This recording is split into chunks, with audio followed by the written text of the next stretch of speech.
यहाँ देख लीजिए, क्वेश्चन को पढ़िए इसको अपने मन में।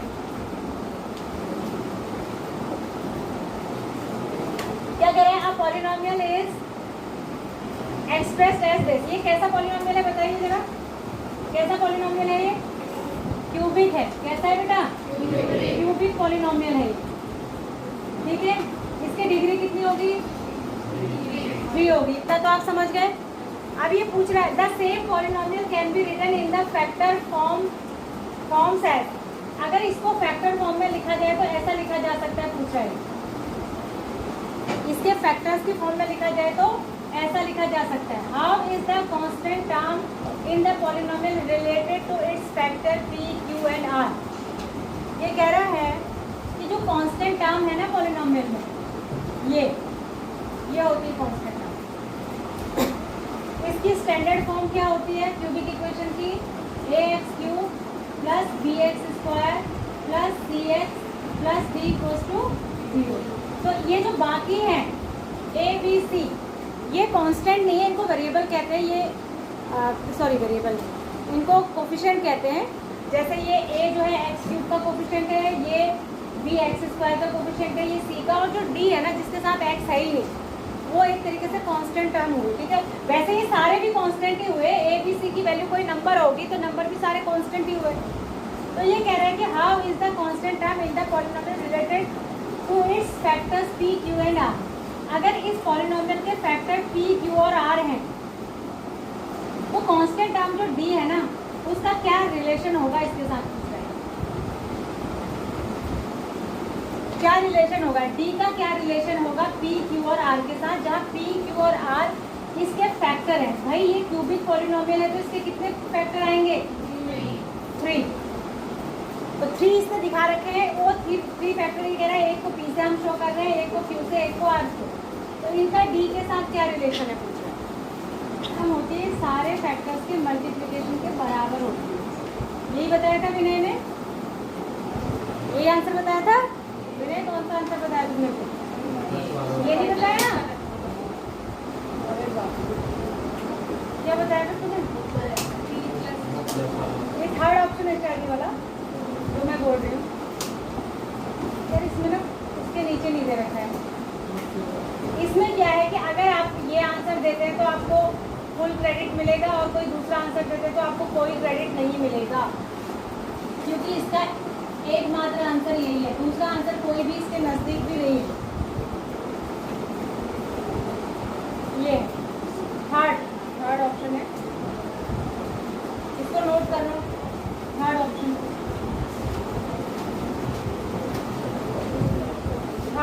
तो ये हमेशा हर पॉलिनोमियल के लिए यही होता है। ये क्यूबिक पॉलिनोमियल के ऐसा नहीं है कि स्पेशल इस पॉलिनोमियल के लिए। ये आप अपने दिमाग में याद रखना, जो भी पॉलिनोमियल इस फॉर्म का होगा, क्यूबिक इक्वेशन होगी डिग्री 3 की, उसके हमेशा 3 फैक्टर होंगे, और 3 फैक्टर का जो मल्टीप्लिकेशन होता है, प्रोडक्ट होता है, वो कांस्टेंट टर्म के बराबर होता है।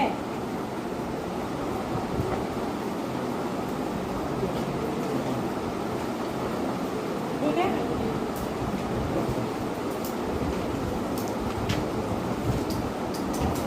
हो गया?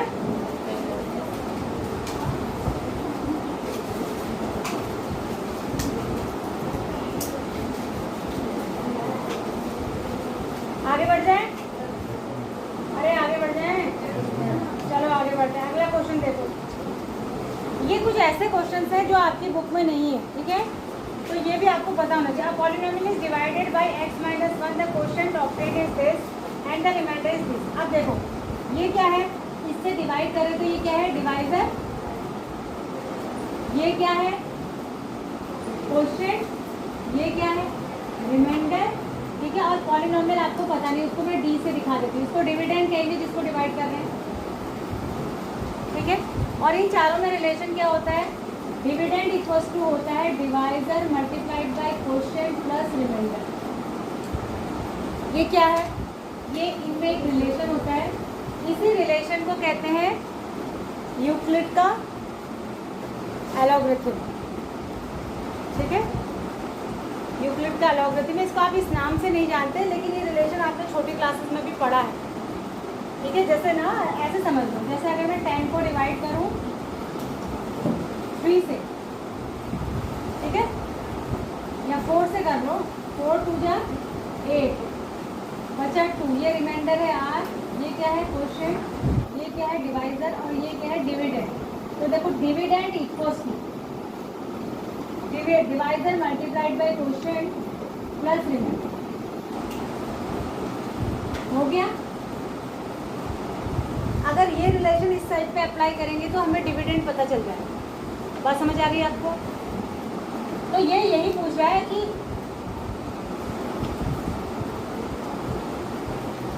विच पॉलिनोमियल मीट्स दिस कंडीशन, मतलब पॉलिनोमियल बताओ कि ये कौन सा पॉलिनोमियल था। पॉलिनोमियल दिया नहीं तो पॉलिनोमियल कहाँ से प्राप्त करेंगे, इसी को लगा। यानी कि इस केस में हम क्या करेंगे, इस केस में क्या करेंगे, पॉलिनोमियल जो भी होगा, पॉलिनोमियल जो भी होगा, पॉलिनोमियल इज इक्वल्स टू क्या, डिवाइजर, किससे डिवाइड कर रहे हैं, x minus 1 multiplied by quotient plus remainder. करके देखो तो आपके पास आ जाएगा कि कौन सा पॉलिनोमियल। एक बार मल्टीप्लाई करिए इसको और इसको मल्टीप्लाई। देखो इससे एक चीज़ आपको पता चलेगा क्या, थोड़ा सा कॉमन सेंस भी लगाते हैं। आप समझ गए कि जैसे ही मैं इसको अंदर मल्टीप्लाई करूँगा तो 3x 4 हो जाएगा। यानी देखो अगर एग्ज़ाम में ऐसा क्वेश्चन आ जाए बोर्ड एग्जाम में, उससे 2 ऑप्शन तो आपके पहले ही एलिमिनेट हो गए। भाई क्यूब वाला तो होगा ही नहीं, 2 खत्म हो गए, तो अब आपके पास थोड़ा चॉइस कम हो गई ना, मतलब छांटना आसान हो गया। यानी ये आंसर होगा या ये आंसर होगा, करके देख लीजिए। करिए इसको मल्टीप्लाई करिए, x माइनस 1 से इसको मल्टीप्लाई करिए, जो आएगा उसी में -5 पे ऐड करना है। करिए, सारे बच्चे करेंगे। ये वाला पोर्शन ना पूरा वाइट दिखाई देता, कुछ नहीं दिखाई देता वीडियो में। इधर आप दिख रहा है, अब मैं ब्लैक दिख रही हूँ थोड़ा सा, नहीं अब फिर नहीं दिख रहा है। देखो क्या प्रॉब्लम है बताइए। करिए,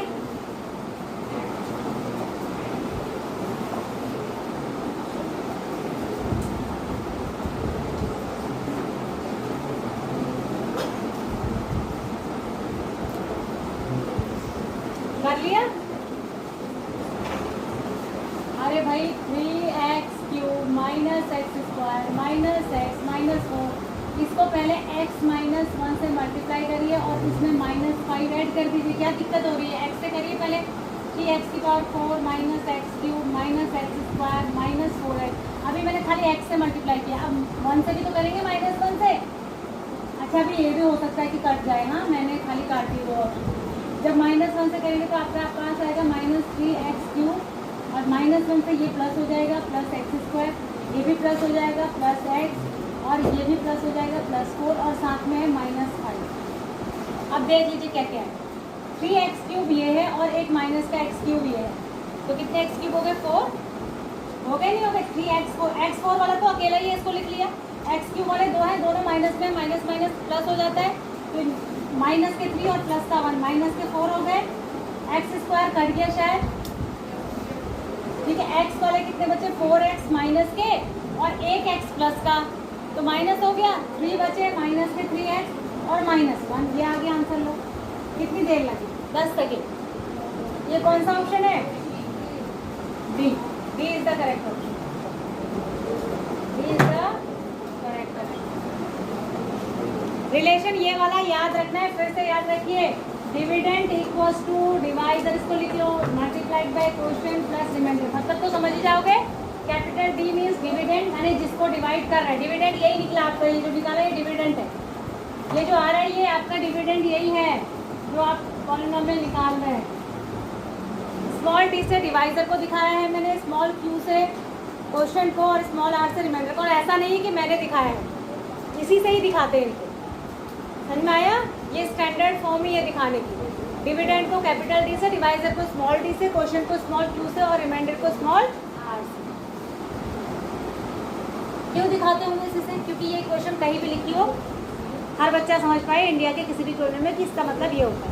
अगर हर जगह पे हर बुक में अलग अलग तरीके से दिखाएंगे तो कैसे समझेगा, ठीक है ना, बात समझ गए। जैसे नेचुरल नंबर को हर बुक में कैपिटल एन से ही दिखाते हैं, होल नंबर को कैपिटल डब्ल्यू से ही दिखाते हैं, तो उसी तरीके क्या हुआ। अच्छा अभी मैं ले लूँगी जब तुम्हारी क्लास में आऊँगी, ठीक है। तुम लोग लिख के नहीं लाए, ऐसे जो लाए कलेक्ट करके मुझे देना, ठीक है। आगे बढ़ जाए, अरे आगे बढ़ जाए, सही है और नो। चलो आगे बढ़ते हैं। अब अगला क्वेश्चन देखो, what is the common factor of this and this. इन दोनों का कॉमन फैक्टर क्या होगा। दो तरीके हैं, या तो फैक्टराइज करके देखो या हिट एंड ट्रायल मेथड करो। हिट एंड ट्रायल मेथड में क्या करेंगे, रख के देख लो, ठीक है, रख के देख लो क्या होगा इनका कॉमन फैक्टर, जिससे ये भी पूरा पूरा डिवाइड हो रहा है और ये भी पूरा पूरा डिवाइड हो रहा है। एक्स से तो नहीं होगा ये पूरा पूरा डिवाइड, क्योंकि इसमें एक खाली कांस्टेंट टर्म -120 भी तो है जिसमें एक्स आ ही नहीं रहा है, तो एक्स यहाँ से कॉमन आएगा इन टोटल में से, आएगा नहीं, तो एक्स इसका फैक्टर नहीं हो सकता, एक्स स्क्वायर भी नहीं हो सकता। सेम कॉज, समझ गए मेरी बात को भाई। एक्स देखो यहाँ से अगर मैं कॉमन लूँगी तो इसमें से एक्स स्क्वायर कॉमन आ जाएगा, अंदर बचेगा x-1 बचेगा कि नहीं बचेगा। और यहाँ से जब मैं अगर मैं पूरे में से कॉमन लेना चाहूँ तो पूरे में से एक्स स्क्वायर कॉमन नहीं आ रहा है, क्योंकि इस टर्म में तो एक्स स्क्वायर है ही नहीं। तो थोड़े ऑप्शंस को ना आप ऐसे एलिमिनेट भी करा करो कि सारे ना चेक करने पड़े, ठीक है। तो ये ऑप्शन कट गया, ये भी कट गया। अब हमें दो चेक करने, या तो ये या तो ये, ठीक है। अब कैसे चेक करते हैं, इसको चेक कर लो अपने मन में। इसको अगर नहीं भी चेक कर पा रहे हो, इसको तो कर ही सकते हो। देखो 1 रख दूँ अगर मैं x की जगह, तो 1 का क्यूब क्या होता है 1, और यहाँ भी 1 का स्क्वायर 1, 1 - 1 0, यानी 1 रखने पे ये 0 हो रहा है, तो 1 इसका फैक्टर तो है ही। बात समझ आ रही है। अब ये बात सुनो, यहाँ रखो 1, 1 का स्क्वायर 1 ही होता है, तो ये -22 बचा, और ये 1 से मल्टीप्लाई हो गया 142 ही बचेगा, और इसमें तो x है ही नहीं, तो ये वाला हो गया 142। ये सब मन में ही कर सकते हो आप कैलकुलेशन। ये हो गया -22 और ये हो गया माइनस का 120, ये माइनस इसके आगे, तो ये मिला के भी क्या हो रहा है, ये प्लस का है, ये मिला के क्या बन रहा है, ये प्लस का 142 है, इन दोनों को मिला के माइनस का 142 मिल रहा है, ये भी 0 हो जा रहा है कि नहीं। अरे ये 0 हो जा रहा है ना, तो यानी कि x = 1, ये 1 जो है वो इसका भी फैक्टर है, समझिए। तो यानी दोनों का कॉमन फैक्टर क्या होगा, बात समझ आ गई। तो ऐसे करेंगे, तो इसका मतलब अगला ऑप्शन हमें चेक करने की जरूरत नहीं। समझ में आ गया। आगे बढ़ जाएं, रख के देखना इसमें, और कौन सा ऑप्शन नहीं है इसका फैक्टर, उसका भी आपको एक्सप्लेनेशन आना चाहिए। जैसे मैंने कहा x इसका फैक्टर नहीं है, दोनों का कॉमन फैक्टर नहीं है, कॉमन पूछ रहा है, x इसका फैक्टर है, एक्स स्क्वायर भी इसका फैक्टर है, लेकिन कॉमन नहीं है दोनों, कॉमन फैक्टर, ठीक है। क्योंकि x और एक्स स्क्वायर से ये पूरा पूरा डिवाइड नहीं होगा, क्योंकि उसके लास्ट टर्म में x है, एक्स स्क्वायर नहीं है। आगे बढ़ जाएं, अरे आगे बढ़ जाएं। यस मैंने पहले भी कहा, हाँ ना कहा बना। अगर तुम मुझसे कोई क्वेश्चन करो, तुम मुझसे कोई क्वेश्चन कर रहे हो, चाहे स्टेज पे कर रहे हो चाहे यहाँ पे कर रहे हो, और मैं हाँ ना में जवाब ही नहीं दे रही, तो आप कैसे प्रोसीड करोगे। आप जब मैं पूछ रही हूँ आगे बढ़ जाए तो आप कहिए हाँ मैम ठीक है आगे कर लेते हैं, यानी उसका मतलब ये है कि सबका हो गया, सबने नोट कर लिया, सबकी समझ में आ गया, अब अगले क्वेश्चन पे चलते हैं, ये मतलब है, ठीक है। ये 10th क्वेश्चन, और हम इसके 10 ही क्वेश्चन करेंगे। 10th क्वेश्चन देखो, इसके बाद इसके क्वेश्चन नहीं करने, फिर अगले चैप्टर पे आ जाएंगे। अब polynomial is expressed as this, एक पॉलिनोमियल है px = बात कौन कर रहा है। देखो बेटा एक बात बहुत ध्यान से आप सुन लीजिए, जो 50 क्वेश्चन में इस 5 चैप्टर के कराऊंगी, 50 भी हो सकते हैं, 45 भी हो सकते हैं, 40 भी हो सकते हैं, किसी में 8 करेंगे, किसी में 10 करेंगे, किसी में 12 भी करेंगे, मतलब एक एवरेज ऑन एन एवरेज 50 मान के चलो। फिर वो 50 के 50 क्वेश्चन मैं क्लास में बोर्ड प्रैक्टिस में कराऊंगी आपसे, तो आपको आने भी चाहिए। जो ये बातें कर रहे हैं और सुन नहीं रहे हैं ना, विद एक्सप्लेनेशन, क्योंकि इसकी आंसर की में आपके पास सिर्फ आंसर है, उसका एक्सप्लेनेशन भी देना है आपको, और आप 50 क्वेश्चन के आंसर तो रख सकते हो, ऑप्शन ये है तुम्हारे दिमाग में रहेगा, लेकिन मैं पूछूंगी ये है तो क्यों एक्सप्लेन करो जैसे मैं एक्सप्लेन कर रही हूँ, तो फिर तुम्हें आना चाहिए, और नहीं आएगा तो आपको पता है मेरी आदत को। ये एक पॉलिनोमियल है, at what value of x is the polynomial px is 0, x की किस वैल्यू के लिए px 0 आएगा, ठीक है। अब यहाँ पर ये बिल्कुल fully hit and trial method है, फुली हिट एंड ट्रायल है। या तो आप क्या करो, इसको फैक्टराइज कर लो, है ना, वो उससे भी आप पता चल जाएगा। हिट एंड ट्रायल मेथड से भी होता है, और हिट एंड ट्रायल मेथड मैंने अंदाज़ा लगाने को कहते हैं हिट एंड ट्रायल। उसमें हम शुरू करते हैं जीरो से। किससे शुरू करते हैं? जीरो से, फिर 1 रख के देखते हैं, फिर -1, फिर 2, ऐसे।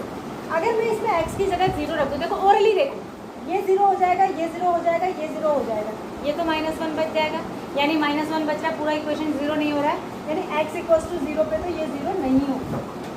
ठीक है, ये इसका फैक्टर नहीं होगा, ये इस पर 0। अब मैं 1 रखूँ, 1 का क्यूब क्या होता है? 1 का स्क्वायर भी 1 ही होता है, तो 1 और 1 2 हो गया, और -1 और -1 -2 हो गया, 2 - 2 0, यानी कि x = 1 पे ये पॉलिनोमियल 0 है, x = 1। और दूसरा तरीका क्या है? फैक्टराइज करना। यहाँ देखो, इन दोनों में से क्या कॉमन आएगा? 4 है तो 2 का ग्रुप बना लीजिए। दूसरा तरीका, इसको भी नोट करिएगा, ये क्योंकि एक्सप्लेनेशन नहीं है आपकी बुक पे, इसको नोट करिए, कॉपी पेन लेके बैठा करिए। इन दोनों में से क्या कॉमन आ रहा है? जल्दी बोलिए। x की x² कॉमन आ रहा है, तो यहाँ से बचा x, यहाँ से बचा +1। इन दोनों में से -1 कॉमन आएगा, यहाँ से बचा x, यहाँ से बचा +1। आप कहेंगे +1 क्यों आया? जब माइनस बाहर कॉमन ले लेते हैं तो अंदर वाला माइनस क्या हो जाता है? प्लस हो जाता है।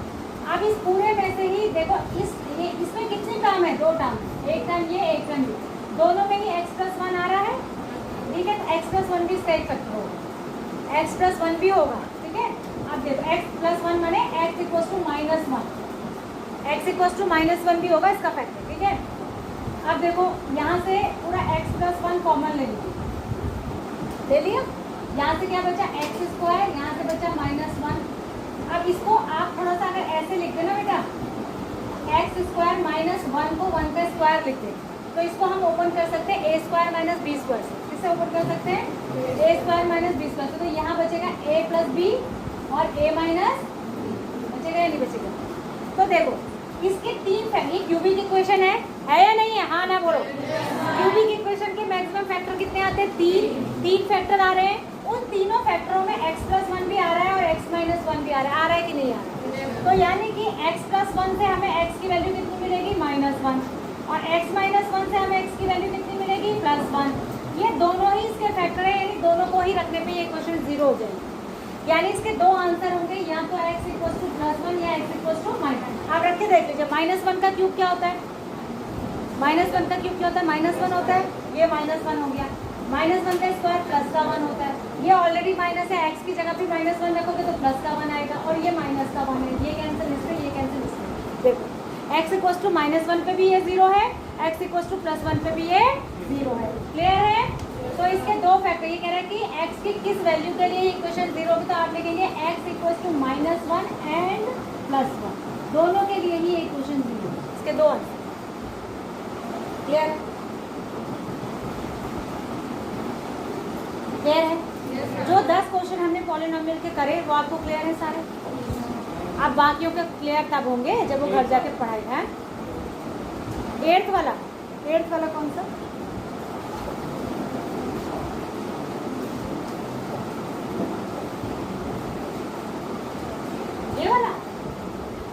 ये वाला ये क्लियर नहीं हुआ? ये नहीं आया बेटा? ये तो एक सीधा रिलेशन है ना, ये तो ऐसा नहीं है सिर्फ पॉलिनोमियल का रिलेशन है, ये रिलेशन एरिथमेटिक में भी होता है हर नंबर के लिए। किसी भी एक नंबर को, कोई भी नंबर ले लो, जैसे मैं 2 से डिवाइड करूँ 4 को, कोई भी नंबर ले लो, कोई भी डिविडेंड ले लो, कोई भी डिवाइजर, 2 × 2 = 4, 0 रिमाइंडर बचा, ये रिमाइंडर है, ये डिवाइजर है, ये डिविडेंड है, ये कोशेंट है। तो ये सभी के लिए ये रिलेशन होता है, डिविडेंड = होता है डिवाइड, ये आपको याद करना पड़ेगा। ये रिलेशन है, जैसे आप लेंथ इंटू ब्रेथ = एरिया याद करते हैं ना, वैसे ही ये भी एक रिलेशन है, जिसको फॉर्मूला है ये, जिसको आपने याद करना है। तो ये होता है। अब देख लो, डिविडेंड यहाँ कितना है? 4, डिवाइजर कितना है? 2, कोशेंट कितना है? कोशेंट भी 2 है, रिमाइंडर 0 है, 4 = 4। आ गया नहीं आया? आ गया। तो ये आपको याद करना पड़ेगा। इसी वाले रिलेशन में हमें जो क्वेश्चन दिया है वो पॉलिनोमियल की फॉर्म में दिया है, नंबर्स की फॉर्म में नहीं दिया पॉलिनोमियल, लेकिन रिश्ता तो यही लगेगा उसमें भी। वही वो कह रहे हैं कि एक पॉलिनोमियल है जिसको हम इससे डिवाइड कर रहे हैं। पॉलिनोमियल क्या है वो हमें पता नहीं है, वो ही निकालना है। तो इससे डिवाइड कर रहे हैं, तो जिससे डिवाइड करते हैं वो क्या होता है? डिवाइजर। उसके बाद कह रहा है कि हमें क्वोशिएंट में ये मिल रहा है तो ये क्वोशिएंट हो गया, और वो कह रहा है रिमाइंडर -5 बच रहा है तो ये आर हो गया, और कह रहा है कैपिटल डी निकाल दो, यानी पॉलिनोमियल निकाल दो, तो उसी में ही रख देंगे। रीअरेंज करेंगे तो मैंने पूरा सॉल्व करके बताया, घर जाके वीडियो देखना, कर लेना, ठीक है, समझ में आ गया। और ये कोई मैंने नई चीज़ नहीं बताई, ये आपको रट्टा मारनी पड़ेगी, ये एक रिलेशन है। जिस तरीके से आप क्या रखते हैं, फॉर्मूला याद करते नहीं करते भाई, आप a + b whole square equals to a² + b² + 2ab पढ़ते हैं, उसको याद करते हैं, तो वो अलजेब्रा में भी यूज़ होता है। और उसी से हम अगर किसी नंबर का भी, जैसे मैं कहूँ 2 + 3 होल स्क्वायर, तो भी तो यहाँ लगी जाएगा वो 2 का स्क्वायर प्लस 3 का स्क्वायर प्लस 2 × 2 × 3 4 + 9 + 12 कितना हो गया?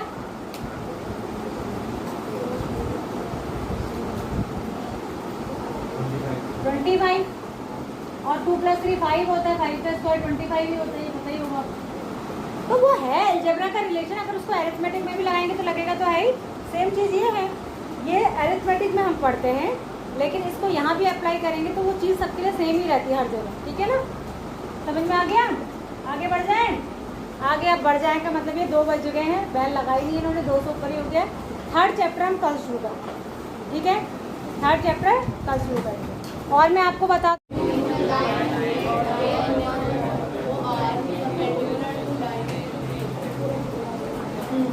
ये क्वेश्चन जो है ना,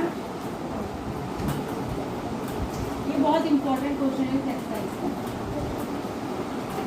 और थोड़ा सा ट्रिकी है। क्या कह रहा है ये? In figure 6.17 POQ is a line, POQ एक स्ट्रेट लाइन है, रे OR इज परपेंडिकुलर, ये वाली रे परपेंडिकुलर है। ध्यान से सुनिए मैं क्या बताने जा रही हूँ। जब ये परपेंडिकुलर है तो यहाँ पे तो इसने 90 का साइन लगा ही रखा है ना, लेकिन परपेंडिकुलर है तो इधर का भी तो ये वाला एंगल 90 होगा या नहीं होगा? इतना सबको क्लियर है? ठीक हो गया। अब ये कह रहा है कि अगर OS एक और रे है, एक और रे क्या है? OS है, ये line between rays OP and OR, जो OP और OR के बीच में लाई करती है, ये OS, ठीक है? तो ये प्रूव करो, ठीक है?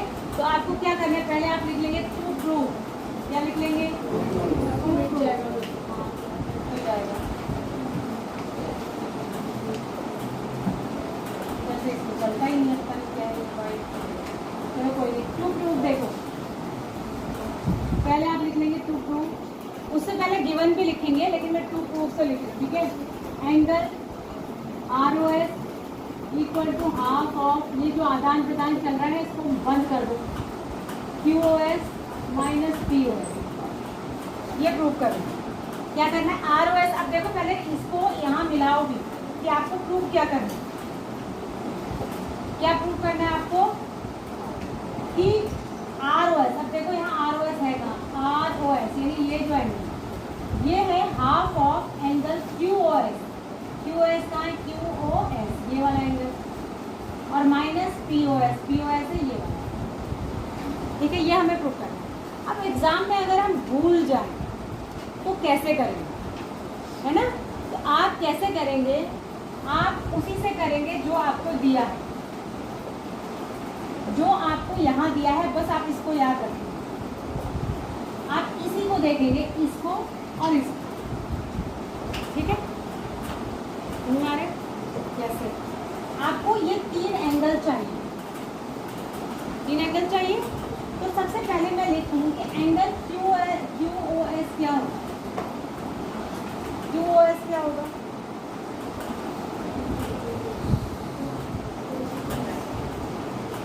QOS क्या होगा बताओ? QOS ध्यान से देखो, QOS क्या होगा? 90 में अगर मैं ROS जोड़ दूँ, 90 में अगर ROS ऐड कर दूँ तो QOS आ जाएगा। तो मैं इसको लिख सकती हूँ 90 प्लस एंगल ROS, कोई दिक्कत? इक्वेशन 1। फिर मैं POS को लिख, बस मुझे यही देखना है, इसी को देख देख के मुझे क्वेश्चन करना है।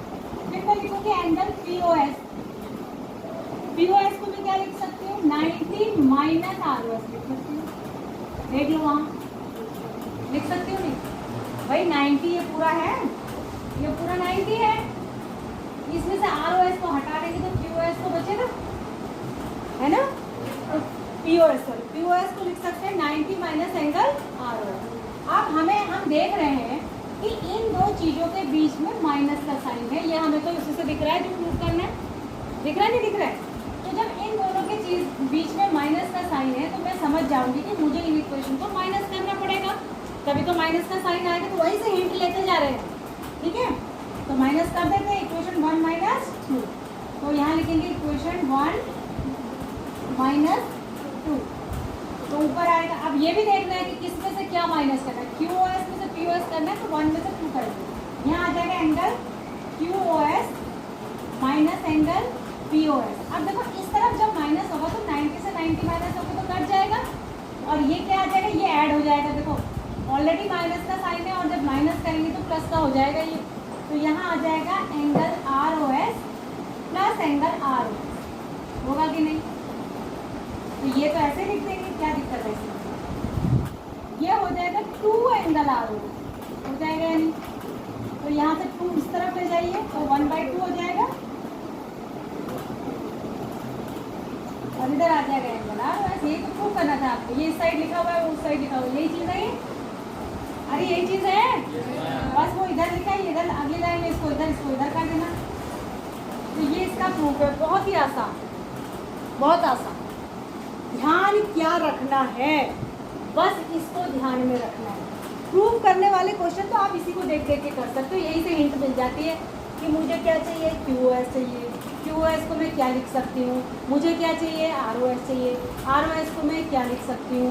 भाई जब इस एंगल का रिलेशन अगर दोनों के साथ बताया गया है, इस एंगल का रिलेशन अगर दोनों के साथ बताया गया है, तो इस एक एंगल को मैं दोनों के टर्म्स में लिख पाऊंगी, तभी तो होगा। तो यहाँ पे क्या कॉमन था, एक को तो आप 90 प्लस ROS लिख सकते हैं, एक को आप 90 माइनस ROS। जब इसका रिलेशन इससे भी होगा और इसका रिलेशन इससे भी होगा, तभी तो इसका रिलेशन दोनों से निकला होगा, तो कुछ तो कॉमन होगा ना। तो इस तरीके से आप ऐसे क्वेश्चन को सॉल्व करेंगे। कई बार ऐसा आ जाता है क्वेश्चन जो बुक में नहीं होता, हमने कभी बुक में नहीं पढ़ा है, मान लिया हमारी बुक में नहीं है, लेकिन कंसेप्ट उसमें लाइन्स एंड एंगल्स का लग रहा है, किसी और किताब से आपको दे दिया, मान लिया RS अग्रवाल से दे दिया है ना, RD शर्मा से दे दिया, कोई क्वेश्चन डाल दिया। अब जो CP लेके चल रहे हैं उसको तो हम कहीं से भी डाल सकते हैं। तो वहाँ पर आपका दिमाग प्रूव वाले क्वेश्चन में ऐसे ही लगना चाहिए कि मैं इसमें क्या कर सकती हूँ, क्या कर सकती हूँ। ऐसा नहीं है कि प्रूव करने वाले सारे क्वेश्चनों का आप रट्टा मारेंगे, मैथमेटिक्स रटी नहीं जा सकती। वहाँ पर आपका ये काम आना चाहिए कि मेरे को क्या करना चाहिए कि ये क्वेश्चन सॉल्व हो जाए। बात समझ आ रही है? चलिए आगे बढ़ जाए, चलिए आगे बढ़ जाते हैं। आप देखो अगला क्वेश्चन, छठा क्वेश्चन। छठे क्वेश्चन का फिगर नहीं करना होगा। देखो ये क्वेश्चन जो है ना, इसका फिगर बनाना अपने आप में महाभारत है। क्या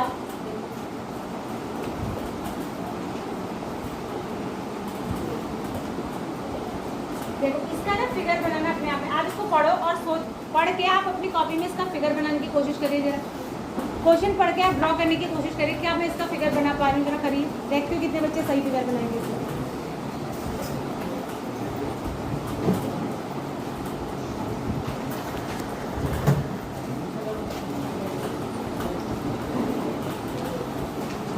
देखो तो जरा अगर ये एग्जाम में भी आएगा तो बिना फिगर का ही आएगा, आपने खुद बनाना है। तो आप ट्राई करके देखिए आपसे इसका फिगर बन रहा है कि नहीं बन रहा है। इससे बन गया,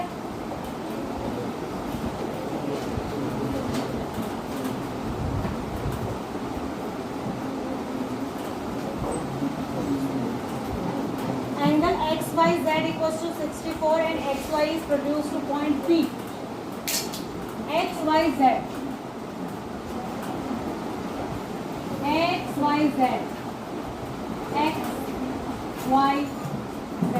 ये दिया है 54 डिग्री, 64 डिग्री, और वो कह रहा है XY को हमने P तक आगे बढ़ा दिया, XY को प्रोड्यूस कर दिया P तक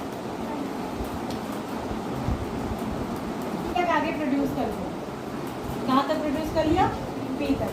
draw a figure from the given information if रे YQ bisect ZYP।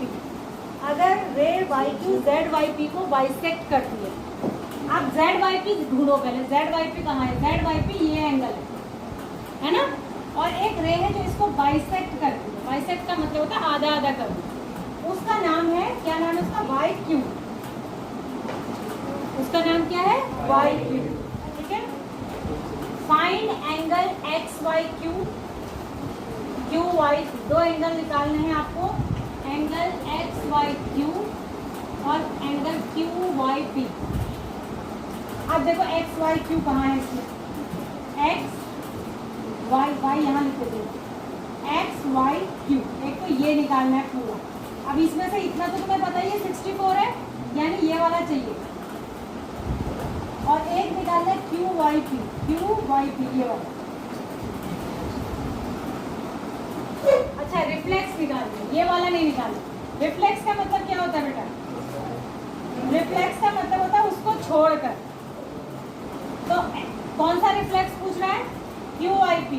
Q Y P का रिफ्लेक्स पूछ रहा है, तो इस क्यू वाई पी को छोड़कर पीछे का जो जितना बचेगा वो reflex angle Q Y P होगा। अब देखो इसमें से आपको क्या क्या पता है। इसमें से जो ये है, ये तो हो गया 180 डिग्री, ये 64 आपको दिख ही रहा है। तो मुझे सिर्फ ये चाहिए। जैसे ही मुझे ये मिल जाएगा तो ये तो मिल ही जाएगा, साथ में मैं ये भी बता पाऊंगी, क्योंकि 180 + 64 इतना तो यहाँ से यहाँ तक मुझे ये पता ही है। और ये पता चल जाए तो इसको भी इसमें ऐड कर दूंगी। करूँगी या नहीं करूँगी? तो बताइए ये कैसे निकालूंगी? कौन बताए? देखो इसमें कीवर्ड क्या है? कीवर्ड क्या है इसमें? कीवर्ड क्या है इसमें? कीवर्ड है बाइसेक्ट। कीवर्ड क्या है? बाइसेक्ट। बाइसेक्ट का मतलब क्या होता है? हाफ हाफ करना। क्या मतलब होता है बाइसेक्ट का? Half half. यानी कि ये जो दोनों हिस्से हैं ये बराबर हैं, ये दोनों हिस्से, ठीक है, दोनों बराबर हैं। तो ये पूरा कितना होगा? 180। यानी कि x + 64 इसको मिला के 180 होगा। तो यानी 2x = हो जाएगा 180 - 64 कितना आया? 126। ये 160 बताओ, 160। तो 2x = 160, तो x = कितना हो गया? 50। पक्का? 50, 58। कैसे? वो 160 58, 58। तो यानी कि ये 58 हो गया और ये भी 58 हो गया। तो एक तो उसने यही पूछा था कि इसका मेजरमेंट क्या है, तो कितना है? 58। फिर उसने पूछा था रिफ्लेक्स ये कितना है, तो इसको ऐड कर दीजिए 180 + 64 + 58। 180 + 64 + 58 कितना आ गया? ऐड करिए। 302। 302। अब चेक करो आंसर यही है। 302 आ रहा है, यही आंसर दिया हुआ है। तो ऐसे इसको करना है, ठीक है। अब अगर बच्चे इस बात पे ध्यान नहीं देंगे कि ये बाइसेक्ट लिखा हुआ है, तो आपको ये दिमाग में ही नहीं आएगा कि ये दोनों बराबर होंगे। और दूसरा कोई तरीका नहीं है इसको निकालने के लिए। जब बाइसेक्ट आप देखेंगे, उन दोनों को इक्वल रखेंगे, फिर तीनों का सम 180 के बराबर रखेंगे, फिर x निकलेगा। जब x निकलेगा तो हमारे दोनों काम हो जाएंगे, हमें ये वाला एंगल भी मिल जाएगा। और क्लियर है? अब मुझे ये बताइए कि इस एक्सरसाइज में जो 6 क्वेश्चन है, इसमें से कोई क्वेश्चन ऐसा है जिसमें आपको डाउट हो? सब में यही कंसेप्ट लग रहा है, 180 वाला, लीनियर पेयर वाला। कोई डाउट? हाँ बताओ। 4th क्वेश्चन ये वाला, इसमें क्या डाउट है? ये कह रहा है कि ये बताओ कि AOB एक लाइन है, AOB क्या? ये तो सबसे आसान क्वेश्चन है इस एक्सरसाइज का। AOB एक स्ट्रेट लाइन बतानी है आपको, तो AOB में क्या आना चाहिए? कोई से भी दो एंगल का सम क्या आना चाहिए? 180। भाई चारों का सम क्या होगा? 360। चारों का सम क्या होगा? 360। तो x + y + w + z = 360। अब ये जो w + z है ये x y के ही बराबर है, इसका सम। तो इसकी जगह भी x y लिख देते हैं। तो ये हो जाएगा 2 × प्लस वाई इक्वल टू 360। तो x plus Y equal to कितना आ गया 180। अगर x प्लस वाई 180 है तो इसका मतलब ये स्ट्रेट लाइन है। हो गया, ठीक है, आगे बढ़ जाए, अरे आगे बढ़ जाए। आज वार क्या है? शनिवार। अब आ जाओ इधर। इससे पहले कि हम अगली एक्सरसाइज में बढ़े, हमें कुछ चीजें समझनी है। यहाँ देखिए, सब ध्यान दीजिए। सबसे पहले है lines parallel to the same line. ये बिल्कुल वैसा ही कंसेप्ट है जैसा यूक्लिड में था। ये दो चीजें अगर किसी एक ही चीज के बराबर है तो यानी वो आपस में भी क्या होंगी? सेम चीज है। कि अगर ये लाइन इसके पैरेलल है और ये लाइन भी इसके पैरेलल है, या ऐसे कह दे कि ये लाइन इसके पैरेलल है और ये लाइन इसके पैरेलल है, तो पहली और तीसरी वाली पे तो पैरेलल ही होगी। तो वही कंसेप्ट है यहाँ कि lines parallel to the same line. दो ऐसी लाइन जो किसी एक लाइन के ही पैरेलल हैं तो वो आपस में भी क्या होंगी? पैरेलल। इसका मतलब होगी कि तीनों लाइन पैरेलल है, माने L is parallel to M is parallel to M। ये पैरेलल का साइन होता है ज्योमेट्री में। ज्योमेट्री में जहाँ जहाँ भी पैरेलल लिखना होता है, पैरेलल पैरेलल लिखते नहीं है, ये साइन बनाते हैं। मतलब अगर मुझे लिखना है M is parallel to N तो मैं लिखूंगी M is parallel to M। बात समझ आ रही है? पैरेलल वर्ड नहीं लिखूंगी, पैरेलल का क्या बनाऊंगी? साइन।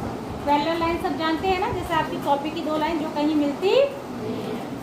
तो अब इससे रिलेटेड एक थ्योरम है इसमें, lines which are parallel to the same line are parallel to each other.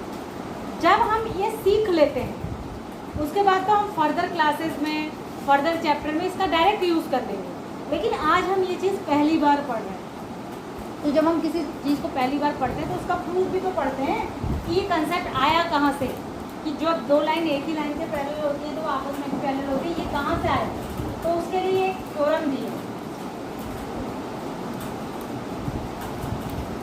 ठीक है, दी है ना। लेकिन क्या है, इस थ्योरम का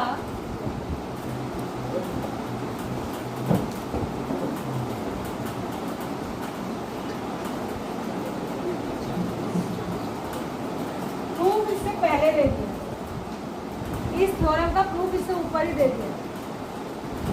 कैसे? देखो, दो पैरेलल लाइंस के कुछ कंडीशंस होते हैं। क्या? कुछ तरीके के एंगल होते हैं जो उसमें इक्वल होते हैं और कुछ तरीके के एंगल होते हैं जो उसमें जिनका सम कुछ स्पेसिफिक होता है। जैसे एंगल कौन कौन से होते हैं? एक होते हैं अल्टरनेट एंगल्स, ठीक है, और एक होते हैं इंटीरियर अपोजिट एंगल।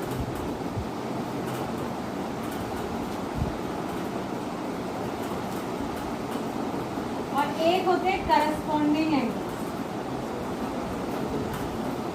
ये तीन चीजें होती है पैरेलल लाइन के केस में। इसको मैं इधर बता रही हूँ, इधर देखो, देखो, अगर मैं दो पैरेलल लाइन ड्रॉ करूँ, एक पैरेलल लाइन ये है, एक पहले दो में समझो फिर आपको तीन में समझ में आएगा। और इसको अगर एक ट्रांसवर्सल कट है, this is M, this is N, this is T, ठीक है, तो कुछ पेयर्स ऑफ एंगल बनते हैं। जैसे एक तो ये पेयर बनेगा एंगल 1 का और एंगल 2 का, ठीक है, एंगल 1 एंड एंगल 2, और एक बनेगा एंगल 3, एंगल 4। वैसे एंगल 1 और 2 है सेम, वैसे तो एंगल 3 और 4 भी है। तो एंगल 3 और एंगल 4 ये कहलाते हैं, क्या कहलाते हैं? ये इंटीरियर अपोजिट एंगल, नहीं सॉरी, ये कहलाते हैं अल्टरनेट एंगल। क्या कहलाते हैं? Alternate angle. अल्टरनेट वाले होता है एक साइड है तो दूसरा दूसरी साइड है। जैसे हम भी कहते हैं अल्टरनेट साइड पे, जैसे मैं इस साइड खड़ी हूँ तो आप उस साइड, मैं इस लाइन में खड़ी हूँ तो आप उस साइड बन जाएंगे। तो ये अल्टरनेट एंगल्स है। अल्टरनेट एंगल्स हमेशा इक्वल होते हैं। इनकी प्रॉपर्टी होती है कि जब पैरेलल लाइन के बीच में एंगल 1 हमेशा एंगल 2 के बराबर होगा और एंगल 3 हमेशा एंगल 4 के। इस फिगर के अकॉर्डिंग, जिसको मैं एंगल 1 कह रही हूँ, जिसको 3 कह रही हूँ, जिसको 2 कह रही हूँ, जिसको 4, उसकी बात करें। उसके बाद एक ही साइड के जो दो एंगल होते हैं उनको इंटीरियर अपोजिट भी कहते हैं और को इंटीरियर भी कहते हैं। को इंटीरियर भी इसी का नाम है और इंटीरियर अपोजिट भी इसी का नाम है। ये इक्वल नहीं होते, क्या होता है, इधर वालों का भी इधर वालों का भी, यानी एंगल 1 प्लस एंगल 4 का सम भी 180 होगा और एंगल 3 और एंगल 2 का सम भी क्या होगा, ठीक है। और एक होते हैं जैसे इसका भी ऊपर वाला तो इसका भी ऊपर वाला, जैसे ये है 4 तक हो गए 5, तो एंगल 2 और 5 की बात कर रही हूँ, एंगल 2 एंड एंगल 5। इसी तरह से इसका भी नीचे वाला तो इसका भी नीचे ही वाला, यानी एंगल 3 और एंगल 6, और इसका ऊपर वाला यानी एंगल 7 अगर इसको कहूँ तो एंगल 4 और एंगल 7, और इसका नीचे साइड वाला ये एंगल 1 और ये एंगल 8। ये सारे एक ही तरीके के, ठीक है। इनको कहते हैं करस्पॉन्डिंग है, ये इक्वल हो, माने 5 इक्वल होगा 2 के और 3 इक्वल होगा 6 के, इसी तरीके से इधर बात समझ में आ गई। तो 3 तरीके के और भी एक बनते हैं इसमें, वर्टिकल अपोजिट भी बनते हैं, वो तो पहले भी आप पढ़ चुके हैं। वर्टिकल अपोजिट कौन सा है, 7 के वर्टिकली अपोजिट है 3 और 1 के 5, ऐसे 2 पेयर इधर भी बनते हैं, ये इक्वल होते हैं, ये आप जानते हैं। उसके अलावा ये 3 तरीके के एंगल होते हैं पेयर। अब इनमें से अगर कोई भी एक कंडीशन हो जाए अप्लाई, तो हम कह देते हैं कि लाइंस पैरेलल। जैसे अगर को इंटीरियर एंगल का सम 180 आ जाए तो हम कहेंगे लाइंस पैरेलल है, अगर अल्टरनेट एंगल्स इक्वल आ जाए तो भी हम कह देंगे कि लाइन पैरेलल है, और अगर करस्पॉन्डिंग एंगल्स इक्वल हो जाए तो भी हम कह देंगे कि लाइन पैरेलल है। ऐसा नहीं है कि ये तीनों कंडीशन अप्लाई होनी चाहिए, इन 3 में से कोई एक अप्लाई हो जाए तो उतना ही हमारे लिए बहुत होता है। सीधे बैठो राजू, ठीक है। तो अब क्या होगा, इसको हम 3 लाइन के लिए कैसे प्रूव करेंगे, पहल हो गई।